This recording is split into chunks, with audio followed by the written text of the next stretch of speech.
सलामकुम बच्चों, I hope कि आप सब लोग ठीक होंगे। इंशाल्लाह आज की क्लास में हम देखने वाले हैं कि किस तरीके से जो है हम एज फाइंड कर सकते हैं किसी भी किस्म का कैलकुलेटर इस्तेमाल के बगैर, मोबाइल के यूजेस के बगैर। बड़ा आसान सा मेथड है। अगर आप इस चीज़ को समझ लें तो बड़ी आसानी से इंशाल्लाह आपको समझ आ जाएगी। नंबर वन ये चीज़ हम देखेंगे। नंबर टू फिर हम देखेंगे कि हर मंथ के अंदर कितने डेज होते हैं, क्योंकि अगर हम इस चीज़ का आइडिया होगा, इस चीज़ का हमें पता होगा, तो हम बड़ी आसानी के साथ एज फाइंड कर सकेंगे। नंबर थर्ड ये हम देखेंगे जो हर चीज़ इफेक्ट करती है आपकी एज के मेथड को, वो है जी लीप ईयर। लीप ईयर का हम किस तरीके से फाइंड कर सकते हैं कि कौन सा लीप ईयर है और किस तरीके से हम निकालेंगे इसको। ठीक है, बढ़ते हैं ये भी तरह हम अपने मंथ की तरफ। अगर बच्चों में मंथ की बात करूं, जनवरी है, फरवरी है, मार्च है, इनमें से सिर्फ एक फरवरी एक ऐसा मंथ है जो कि 28 डेज का होता है। ठीक है, अगर हम बात करें लीप ईयर की, तो लीप ईयर में क्या होता है, ये सही यही 28 डेज सिर्फ 29 में चले जाते हैं। यानी कि अगर अगर एक नॉर्मल ईयर जो है वो 365 डेज का है, तो लीप ईयर में क्या होगा, 366 डेज हो जाते हैं आपके, सिंपल। तो इन सारे टेबल को हमने याद करना है। अगर ये टेबल हमें याद हो गया, ये वाला टेबल जो है अगर हमें याद है, तो हम बड़ी आसानी के साथ जो ना एज फाइंड करने वाले फार्मूले को समझ सकते हैं और बड़ी आसानी के साथ एज को हम निकाल सकते हैं की तरफ से। किसी एक हाथ की मदद से हम किस तरीके से जो है तमाम मंथ के डेज को हम याद कर सकते हैं। सबसे पहले हमने क्या करना है, नंबरिंग कर लेनी है। अगर मैं लिटिल फिंगर की बात करूं, यहाँ पे इसको मैं नंबरिंग देता हूँ, ये है जी एक। ठीक है, इसके दरम्यान में स्पेस है, इसको मैं देता हूँ नंबरिंग टू। इसको देता हूँ फिर gain three, four, five, six, seven. अभी मैंने यहाँ पे 7 डॉट लगाए हैं, तो मैंने क्या करना है, इन 7 डॉट को याद रखना है। सबसे पहले डॉट को मैं नाम देता हूँ जनवरी। नंबर टू को डॉट देता हूँ फरवरी, मार्च, अप्रैल, मई, जून, जुलाई, again start from the one, अगस्त, सितंबर, अक्टूबर, नवंबर, दिसंबर। अभी करना क्या है, जितने भी डेज जो है यहाँ पे आ रहे हैं, यानी कि जो नेल के ऊपर नंबरिंग आ रही है, ये सारे मंथ जो है 31 के हैं। जितने भी डेज, जितने भी मंथ दरम्यान में आ रहे हैं, फिंगर के दरम्यान में आ रहे हैं, इनको हम नंबर देंगे 30 का। ठीक है, एक्सेप्ट फरवरी के। फरवरी में क्या होता है कि फरवरी के अंदर जो है 28 डेज होते हैं। अगर हम लीप ईयर की बात करें तो उसके अंदर 29 डेज होते हैं। अभी हम इस चीज को समझने के लिए यहाँ पे जरा टेबल समझ लेते हैं। जैसे मैंने आपको बताया, नकल की मैंने बात की। ठीक है, यहाँ पे यानी कि अगर मैं पंच बनाऊं, पंच बनाने के बाद जो 30 शो होती है उसको बेसिकली नकल बोला जाता है। ठीक है, तो अगर मैं बात करूं, नेल की बात करूं या नकल की बात करूं, जैसे मैंने आपको बताया नंबर वन में मैंने दिया था जनवरी का नाम, तो उस हिसाब से नकल के हिसाब से मैंने क्या कर दिया इसको, वो 31 डेज का होगा। फरवरी की अगर मैं बात करूं तो ये 28 डेज का होगा। मार्च अगेन नकल के ऊपर आ रहा है, अगेन जो है आपकी नेल के ऊपर आ रहा है, इसलिए 31 का होगा। अप्रैल जो है अगेन दरम्यान में स्पेस के अंदर आ रहा है, ठीक है, इसलिए 30 डेज का होगा। जैसे मैंने आपको मेंशन किया है, जितनी भी चीजें नकल के ऊपर आएंगी, जितनी भी चीजें आपके नेल के ऊपर आएंगे, जितने भी नाम आपके नेल के ऊपर आएंगे, वो 31 डेज के होंगे। जितने भी नेम बाकी दरम्यान में स्पेस के अंदर आएंगे, उनको हम देंगे 30 डेज। ठीक है, मई की बात करें, ये भी क्या हो गया, 31 डेज का हो गया। जून की बात करें तो ये भी 30 डेज, 30 का हो गया। आगे बढ़ते हैं, जुलाई की बात करें, ये भी नकल के ऊपर आ रहा है, ये भी 30 के ऊपर आ रहा है, ये भी आपके नेल के ऊपर आ रहा है, ये भी 31 का होगा।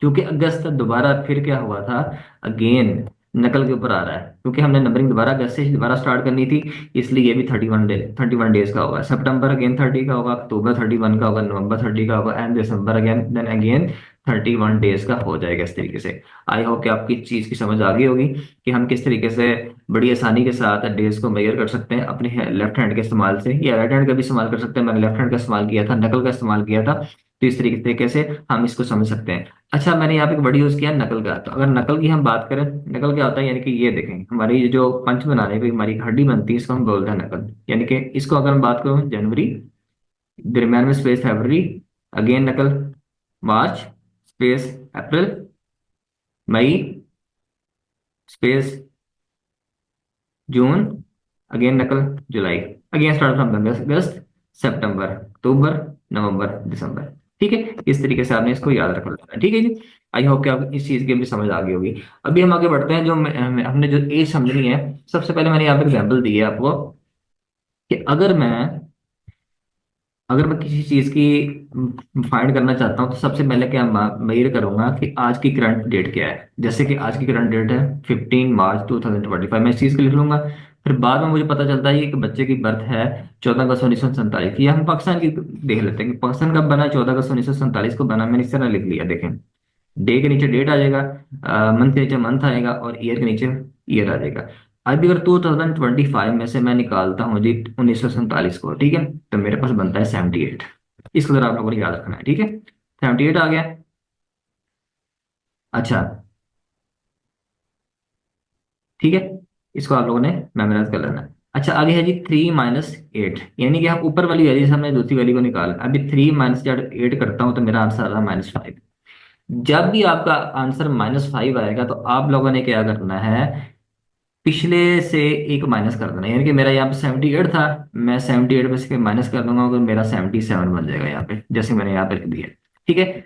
अभी चूंकि यहाँ पे -5 है और ये क्या है, मंथ है, सही, ठीक है। और आपके भी बच्चों को पता है कि एक साल के अंदर कितने मंथ होते हैं, एक साल के अंदर 12 मंथ होते हैं। तो मैं क्या करूंगा, इस -5 को, यानी कि -5 को हमने पॉजिटिव बनाने के लिए क्या करना है, -5 में 12, 12 को ऐड कर देना है। जब मैं इसके अंदर 12 मंथ को ऐड करूंगा, ठीक है, इस फार्मूले के जरिए, तो फिर क्या होगा, हमारा आंसर आ जाएगा 7। तो इसलिए क्या होगा, अभी ये -5 किस में कन्वर्ट हो गया, 7 में कन्वर्ट हो गया। यानी कि अभी किस बंदे की एज कितनी है, 77 ईयर्स है और 7 मंथ है। यानी कि पाकिस्तान बने को 77 साल और 7 मंथ हो चुके हैं।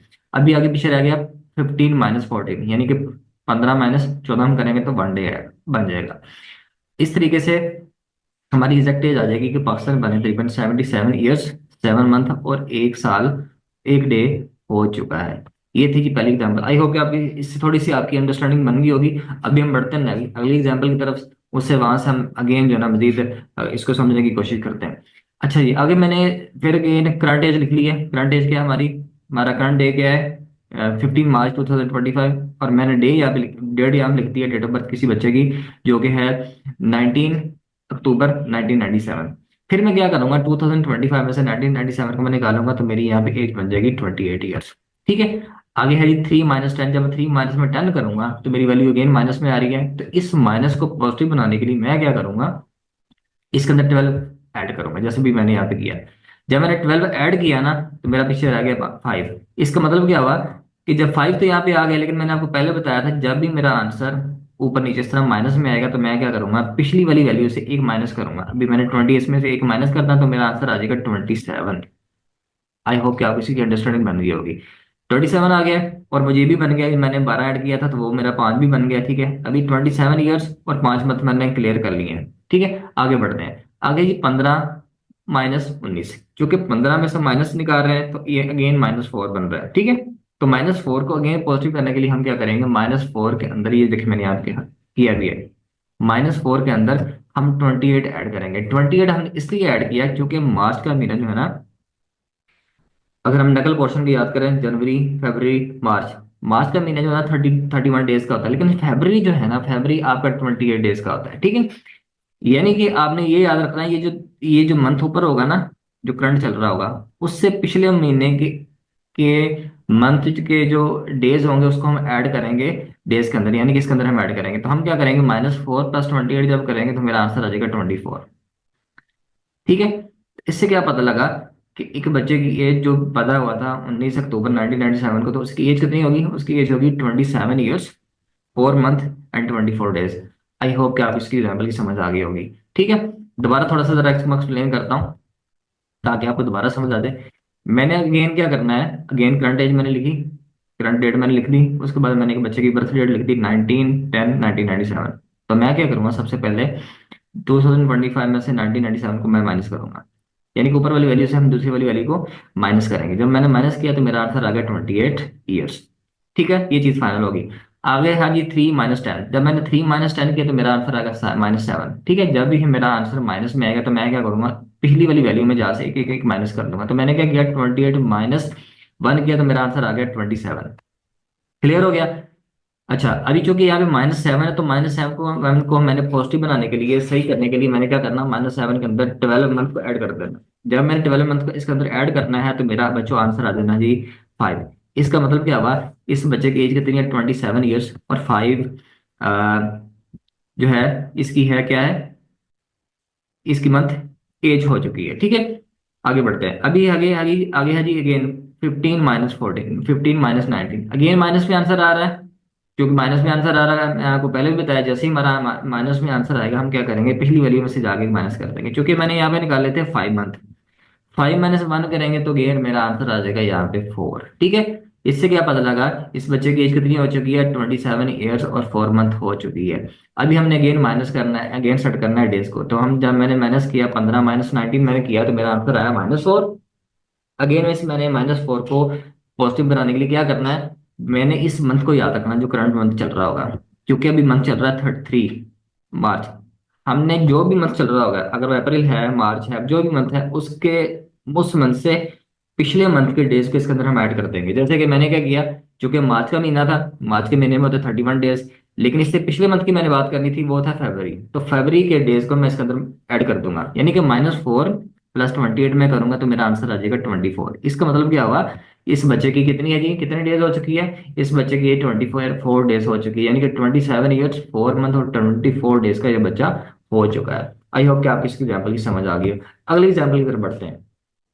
अगली एग्जाम्पल में कहता है जी, सॉरी इधर आइए मैं सेट करूँ। अगली एग्जाम्पल ये कहता है, एक बच्चे की एज है अगेन 3/3/2000, ठीक है। सबसे पहले मैं करंट करंट सबसे पहले मैं क्या करूंगा जी, सबसे पहले मैं जो है करंट डेट लिख लूंगा। क्योंकि करंट डेट क्या है मेरी, 15/3/2025 मैंने यहाँ पे लिख दी, ठीक है। और डेट ऑफ बर्थ क्या थी बच्चे की, वो थी 3/3/2000, मैंने 3/3/2000 लिख दी। 2025 में से मैंने 2000 माइनस किया, मेरा आंसर आ गया 25 ईयर्स। 3 में से 3 निकाले, 0 आ गया। 15 में से 3 निकाले, 12। यानी इस बच्चे की एज कितनी होगी, इस बच्चे की एज होगी 25 ईयर एंड 12 डेज। क्योंकि डेज मंथ सॉरी ऑटो में 0 हो चुके हैं, इसलिए उसको हम काउंट नहीं करेंगे। हम फिर क्या करेंगे, इस बच्चे की एज कितनी है जी, इस बच्चे की एज हो चुकी है 25 ईयर्स एंड 12 डेज। अगली एग्जाम्पल की तरफ बढ़ते हैं। आगे मैंने लिखा जी कि एक बच्चे की जो है डेट ऑफ बर्थ है 1/1/2024, यानी कि जकम जनवरी को बच्चा पैदा हुआ है। सबसे पहले मैं क्या लिखूंगा, जो रूल है, सबसे पहले मैं बनाऊंगा जी अपना करंट डेट को लिखूंगा। 15/3/2025 करंट डेट है। और उसमें से मैं माइनस करूंगा उस बच्चे की डेट ऑफ बर्थ को, वो क्या है 1/1/2024। अभी मैं क्या करूंगा, चूंकि मेरा आंसर क्या आ रहा है, 25 - 24 किया मैंने, 1 साल आ गया। फिर उसके बाद मैंने 3 में से 1 निकाला, 2 आ गया। 15 में से 1 निकाला, 14 आ गया, ठीक है। तो मेरा आंसर क्या बन गया, अभी इस बच्चे की कितनी एज हो चुकी है, 1 ईयर 2 मंथ एंड 14 डेज इस बच्चे की एज हो चुकी है जी, ठीक है। आई होप कि आप इन एग्जाम्पल की अच्छे से समझ आ गई होगी। अगर भी आप फिर भी आपको डाउट हो तो फिर भी आप मुझे मैसेज कर दें, तो हम इसको मजीद अच्छे से दोबारा समझने की कोशिश करेंगे, ठीक है। अभी हम आगे बढ़ते हैं कि लीप ईयर कैसे हम फाइंड करेंगे। लीप ईयर जब भी बच्चे होगा तो हम क्या करेंगे, सिंपल, जो जैसे मैंने इस एग्जांपल के अंदर मैंने क्या किया था, लीप ईयर के अंदर मैंने फरवरी की 28 डेज में ऐड किए थे, ठीक है। अगर किसी जगह पर लीप ईयर आता है तो मैं क्या करूंगा, तो उसकी जगह 28 की जगह मैं फरवरी के 29 डेज को ऐड करूंगा, सिंपल सी बात है। लेकिन लीप ईयर होता क्या है, इसको हम समझने के लिए इस फार्मूले की तरफ बढ़ते हैं। कहता कोई भी साल लीप ईयर होगा अगर वो 4 पे पूरा पूरा तकसीम हो जाए। पहली कंडीशन क्या है, कि 4 पे वो पूरा पूरा तकसीम होना चाहिए, ठीक है। अगर 4 पे कोई ईयर पूरा पूरा तकसीम हो जाता है तो इसका मतलब है वो लीप ईयर हो सकता है, ठीक है। ये लाजमी शर्त है। दूसरी शर्त क्या है, कहता है ये वो 100 पे तकसीम नहीं होना चाहिए, ठीक है। अगर वो 100 पे तकसीम होगा तो वो लीप ईयर नहीं होगा, ठीक है। अगर वो नहीं होगा, इसका मतलब है ये कि वो लीप ईयर हो सकता है, ठीक है। इन तीनों कंडीशंस को हम अच्छे से फॉलो करेंगे। नंबर 1 क्या है, वो जो है 4 पे तकसीम होना चाहिए। नंबर 2 कंडीशन क्या है, वो 100 पे तकसीम नहीं होना चाहिए। नंबर 3 कंडीशन है जी, कहता है अगर वो 100 पे तकसीम होता है तो फिर 400 पे भी तकसीम होना चाहिए, तो फिर वो लीप ईयर होगा, अदरवाइज वो लीप ईयर नहीं होगा। आई होप कि थोड़ी बहुत आपको समझ आ गई होगी। नहीं भी समझ आई, अब हम अगर आगे के टेबल की तरफ बढ़ेंगे, वहां से हम इसको मजीद अच्छे से समझने की कोशिश करेंगे इंशाल्लाह। नेक्स्ट बच्चों मैंने आपके सामने टेबल पेश कर दी है। जैसे कि सबसे पहले बात करता हूँ 2000 की। क्या ये लीप ईयर है कि नहीं है, अभी हम जरा चेक करेंगे। सबसे पहले मैं 2000 को डिवाइड करेंगे 4 के ऊपर। आप कैलकुलेटर का भी इस्तेमाल कर सकते हैं इसको करते हुए, ताकि आपको जरा अंडरस्टैंडिंग बन जाए। अगर मैं 2000 को तकसीम करता हूँ ना 4 पे, तो मेरा पूरा पूरा आंसर आता है, वो क्या आता है 500, ठीक है। इसका मतलब क्या हुआ कि ये लीप ईयर है, यानी कि 4 पे तकसीम हो गया, पहली कंडीशन पूरी हो चुकी है, ठीक है। डन कर दिया मैंने। अभी मैं तकसीम करूंगा इसको 100 पे ऊपर। कंडीशन क्या थी कि 100 पे तकसीम नहीं होना चाहिए, लेकिन 5000 क्या है, 2000 क्या है, 100 पे पूरा तकसीम हो रहा है, ठीक है। 100 पे तकसीम जब मैं इसको करता हूँ तो मेरा आंसर आता है 20 है, 20। लेकिन थर्ड कंडीशन क्या कहती है, अगर 100 पे तकसीम होता है तो फिर वो 400 पे भी तकसीम होना चाहिए, फिर वो लीप ईयर होगा, ठीक है। अगर पहली दूसरी दूसरी कंडीशन क्या थी कि 100 पे तकसीम नहीं होना चाहिए, ठीक है। क्योंकि ये तकसीम हो गया, फिर हम तीसरी कंडीशन की तरफ बढ़ेंगे, वो क्या थी, अगर 100 पे तकसीम होता है तो फिर 400 पे तकसीम भी होना चाहिए। 2 से भी तकसीम, 100 पे तकसीम हो गया। अभी मैं 400 पे तकसीम करके देखता हूँ, जब मैं 400 पे तकसीम करता हूँ तो मेरा आंसर आता है 5। इसका मतलब क्या हुआ है, तीनों कंडीशन इंप्लीमेंट हो चुकी है और ये मेरा ईयर लीप ईयर बन गया है। अगेन 1900 की तरफ से बढ़ते हैं। 1900 को जब मैं 4 पे तकसीम करता हूँ, कैलकुलेटर के आप इस्तेमाल भी कर सकते हैं इस चीज़ को समझने के लिए, तो मेरा बच्चों आंसर आता है 475। इसका मतलब क्या हुआ, पहली कंडीशन पूरी हो चुकी है, पूरा पूरा तकसीम हो गया है, और ये क्या है, ये लीप ईयर होगा। ठीक है। लेकिन जब मैं दूसरी कंडीशन की तरफ बढ़ता हूँ, वो क्या थी कि 100 पे तकसीम नहीं होना चाहिए, तो ये 100 पे तकसीम हो गया। इसका मतलब क्या हुआ, फिर आप तीसरी कंडीशन देखेंगे। कंडीशन ये होनी चाहिए तकसीम ना होता, लेकिन तकसीम हो गया। थर्ड कंडीशन देखेंगे, थर्ड कंडीशन क्या है कि ये फिर 400 पे भी तकसीम होना चाहिए। ठीक है। जब मैं इसको 400 पे तकसीम करता हूँ बच्चों, तो मेरा आंसर आना चाहिए 1900 डिवाइडेड बाई 400, तो मेरा आंसर आ गया 4.75। इसका मतलब क्या हुआ, ये 4.75 तो आ गया, लेकिन 400 पे पूरा पूरा तकसीम नहीं हुआ। इसलिए क्या हुआ, थर्ड कंडीशन पूरी नहीं हुई, हम इसको नो कर देंगे, इसके लिए ये जो है लीप ईयर नहीं बनेगा, ये लीप ईयर नहीं बन सकता। 2024 की बात करते हैं। 2024 की जब मैं तकसीम करता हूँ, मैं यहाँ बिल्कुल लिख भी देता हूँ दफा आप लोगों की आसानी के लिए। 2024 की जब मैं 4 पे तकसीम करता हूँ तो मेरा आंसर आता है जी डिवाइडेड बाई 4506। इसका मतलब क्या होगा कि ये लीप ईयर होगा। लेकिन अगर मैं बात करूँ दूसरी कंडीशन की, वो क्या थी कि 100 पे तकसीम नहीं होना चाहिए। जब मैं 100 पे तकसीम करता हूँ तो मेरा आंसर पॉइंट के अंदर आ रहा है। इसका मतलब क्या होगा, दूसरी कंडीशन पूरी हो चुकी है, अभी हम थर्ड कंडीशन की तरफ नहीं बढ़ेंगे, हम कह देंगे भाई जो लीप ईयर होगा। ठीक है। इसी तरीके से आप बाकी एग्जाम्पल को भी देख सकते हैं, आपको अच्छे से समझ आ जाएगी। थोड़ा सा जरा मैं इन लाइन को जरा दोबारा एक्सप्लेन कर दूं। बेसिकली क्या है, लीप ईयर चेक करने की तीन कंडीशन है। नंबर वन कंडीशन बच्चों ये है कि वो हिंसा जो है, वो अदद जो है, वो साल जो है 4 पे तकसीम पूरा पूरा होना चाहिए, यानी कि पॉइंट के अंदर आंसर ना आए, पूरा पूरा तकसीम हो जाए तो वो लीप ईयर होगा। नंबर टू कंडीशन क्या है, वो 100 पे तकसीम नहीं होना चाहिए, 100 पे तकसीम नहीं होना चाहिए तो वो लीप ईयर होगा। अगर दूसरी कंडीशन क्या हो, पूरी ना हो, फिर हम थर्ड कंडीशन की तरफ बढ़ेंगे। तीसरी कंडीशन क्या है कि अगर वो 100 पे तकसीम होता है तो फिर 400 पे भी तकसीम होना चाहिए। अगर 400 पे भी तकसीम हो जाता है फिर वो लीप ईयर होगा, अदरवाइज वो लीप ईयर हम उसको काउंट नहीं करेंगे। ये थी जी बच्चों आज की क्लास। आई होप कि आपको समझ आ गई होगी। इसके बारे में कोई भी आपके जहन में क्वेश्चन आए तो मैं आपको उस पर मजीद आंसर करने की कोशिश करूंगा इंशाल्लाह, ताकि